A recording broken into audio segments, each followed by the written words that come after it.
Hello friends, welcome to my new YouTube video. तो इस video में आपको संधि समझने का आसान ट्रिक बताने वाली हूँ। इस वीडियो को लास्ट तक ज़रूर देखना और अच्छा लगे तो वीडियो को लाइक, शेयर और सब्सक्राइब ज़रूर करना। तो चलो हम लोग चलते हैं। संधि का, स्वर संधि का उसका जो प्रमुख भेद रहता है वो 5 भेद रहता है। उसी को पहचानने में बहुत ज़्यादा परेशानी होती है एग्जाम के समय। तो हम लोग समझते हैं स्वर संधि का पहला प्रकार। तो स्वर संधि का पहला प्रकार है दीर्घ स्वर संधि। तो दीर्घ स्वर संधि का पहचान कैसे करेंगे? पहचान है बड़ी मात्रा। ठीक है, जिसमें भी बड़ी मात्रा रहे मतलब कि वो है दीर्घ स्वर संधि। बड़ी मात्रा जैसे आ, बड़ा ई और बड़ा उ। ठीक है, और इसका उदाहरण है विद्यालय। विद्यालय का संधि विच्छेद क्या होगा? विद्या धन आलय। तो संधि विच्छेद में हो रहा है, यहाँ बस आ रहे हैं, इसमें भी आ रहे हैं। तो आ और आ मिलकर बना बड़ा। ठीक है, तो इसका संयुक्त वर्ण है बड़ा आया। ये दीर्घ स्वर संधि है। ठीक है, उसी प्रकार विद्यार्थी, विद्यार्थी में बड़ा आया है तो ये दीर्घ स्वर संधि होगा और इसका संधि विच्छेद होगा विद्या धन अर्थी। ठीक है, फिर भानु, और ये है भानुदय। भानुदय का संधि विच्छेद होगा भानु धन उदय, तो ये हो जाएगा भानुदय। ठीक है, इतना आया समझ, मतलब कि दीर्घ स्वर संधि मतलब बड़ी मात्रा। ये बस याद रख लेना पेपर में। अब हम आते हैं स्वर संधि के दूसरे प्रकार में, जो कि है वृद्धि स्वर संधि। यह है वृद्धि स्वर संधि। इसका पहचान क्या है भाई? बड़ी संयुक्त, बड़ी संयुक्त, जैसे कि ए की मात्रा और औ की मात्रा। अब बोलेंगे संयुक्त क्या होता है? तो संयुक्त में आता है भाई, संयुक्त में आएगा छोटा ए, बड़ा ए, छोटा ओ और बड़ा ओ।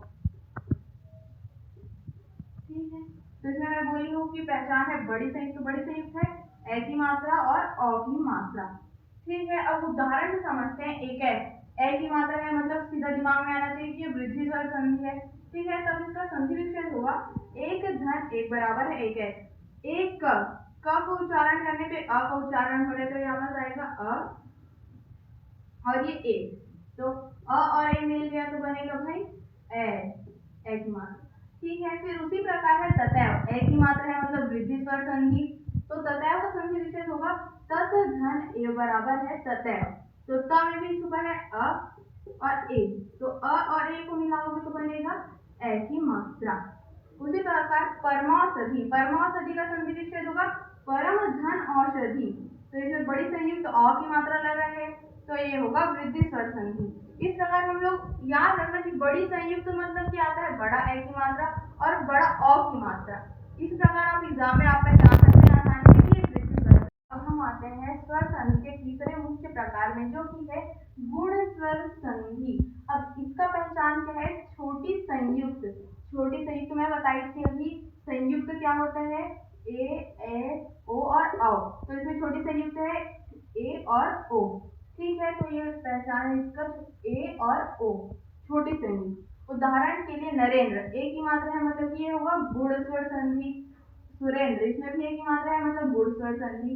ओ की मात्रा है ज्ञानोपदेश है, तो ओ की मात्रा मतलब कि भाई छोटी संयुक्त है तो आएगा गुण स्वर संधि में। अब हम इसका विच्छेद करते हैं। नरेंद्र, नरेंद्र का संधि विच्छेद करेंगे तो क्या होगा? नर धन इंद्र बराबर है नरेंद्र। ठीक है, उसी प्रकार सुरेंद्र, सूर्य धन इंद्र बराबर सुरेंद्र। ठीक है, और ज्ञानोपदेश, ज्ञानोपदेश का संधि विच्छेद करेंगे तो बनेगा ज्ञान धन उपदेश बराबर ज्ञानोपदेश। ज्ञान न में अ छुपा है तो ये अ आ जाएगा और फिर प्लस उ है तो उ, अ और उ मिलकर बनेगा ओ। ठीक है, इस प्रकार हम पहचान सकते हैं कि गुण स्वर संधि में ए की मात्रा रहेगा और ओ की मात्रा रहेगा। जिस भी शब्द में आपको ए की मात्रा और ओ की मात्रा मिले तो आंख बंद करके सीधा आप गुण स्वर संधि डाल देंगे। अब हम आते हैं भाई संधि के चौथा प्रकार, जो कि है यड़ स्वर संधि। यड़ स्वर संधि का पहचान क्या है? पहचान है आधा वर्ण के बाद य व और र रहेगा। आधा वर्ण कैसे? जैसे उदाहरण के लिए पर्यावरण, ये आधा वर्ण है आधा र और ये व, आधा वर्ण के बाद व आया, तो इसमें पहचान में भी दिया है आधा वर्ण के बाद या तो आएगा व या तो आएगा र, तो इसमें दिए है आधा वर्ण के बाद व, तो ये कौन सा संधि हो जाएगा भाई? यड़ स्वर संधि। तो इसका संधि विच्छेद होगा परिधन आवरण बराबर है पर्यावरण। ठीक है, उसी प्रकार है इत्यादि। इत्यादि में क्या हुआ है? आधा वर्ण है त और उसके बाद आया है या, तो ये होगा यड़ स्वर संधि, आधा वर्ण के बाद य आया इसलिए यड़ स्वर संधि होगा।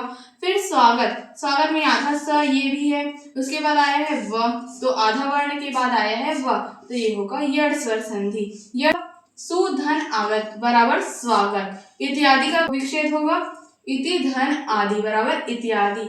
इस प्रकार जहां भी आधा वर्ण दिखा उसके बाद य दिखेगा या तो व दिखेगा या तो र दिखेगा, वहां पर आएगा यड़ स्वर संधि। तो आप आसानी से वहां पर यड़ स्वर संधि लिख सकते हो।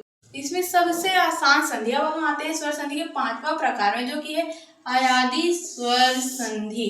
ये सबसे आसान लगा मेरे को। जैसे कि ट्रिक क्या है, अय, अय मतलब कि हो गया अयादि स्वर संधि से याद रखना, जिसमें भी अय आया मतलब कि वो होगा अयादि स्वर संधि।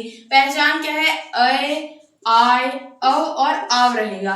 ठीक है, शब्द में क्या रहेगा, अय, आय, औ और आव। उदाहरण के लिए नाविक, नाविक का संधि विच्छेद होगा नौ धन इक बराबर नाविक। इसे कैसे पहचाने कि ये अयादि है भाई, तो ये आ गया और व, आव मतलब कि हो गया ये अयादि स्वर संधि।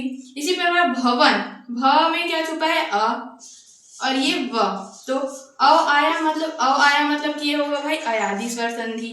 और नयन, तो न में हुआ है अ और य, तो अय हुआ, अय मतलब कि अयादि स्वर संधि। आसान है।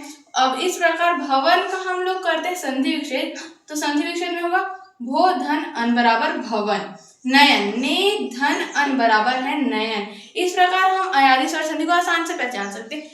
अब स्वर संधि का 5वां भेद हमने पढ़ लिया है। अब हम आते हैं व्यंजन संधि में। व्यंजन संधि का पहचान है भाई क, च, ट, त और प, जहां रहेगा वहां होगा व्यंजन संधि। उदाहरण के लिए दिक धन अंबर बराबर है दिगंबर।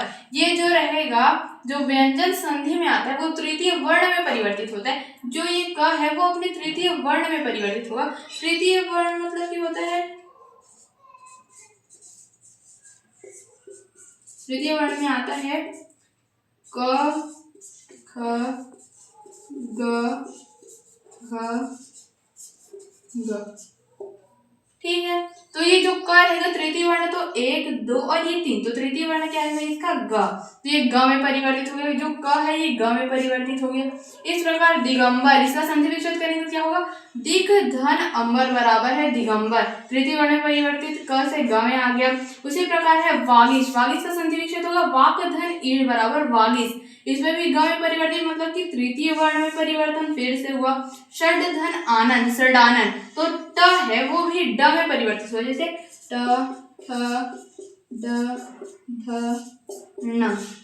ठीक है, तो ट के बाद तृतीय वर्ण है भाई ड, तो ड में परिवर्तित, तो षडानंद का संधि विच्छेद होगा षट धन आनंद, तो ट जो रहेगा वो ड में परिवर्तित होगा। तो इस प्रकार हो गया ये षडानंद। इस प्रकार हम आसानी से व्यंजन संधि को पहचान सकते हैं।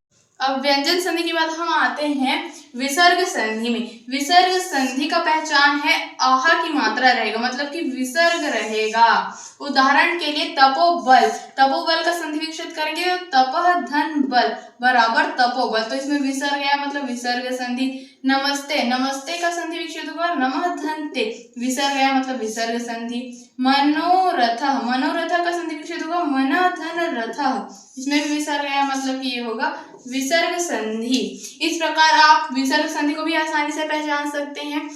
आशा है कि आप सभी की एग्जाम की तैयारी अच्छे से चल रही होगी। अब कई लोग का ऐसा रहता है कि एग्जाम में हम लोग कैसे पहचानेंगे, तो एग्जाम में पहचानने के लिए सबसे पहले क्या करना, जो भी शब्द दिया रहेगा उसका संधि विच्छेद करना।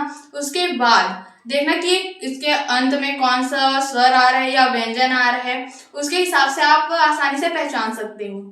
इस प्रकार आशा करती हूँ कि आपको ये वीडियो बहुत अच्छा लगा होगा। वीडियो अच्छा लगा हो तो लाइक शेयर सब्सक्राइब करें। Thank you so much for watching. Bye.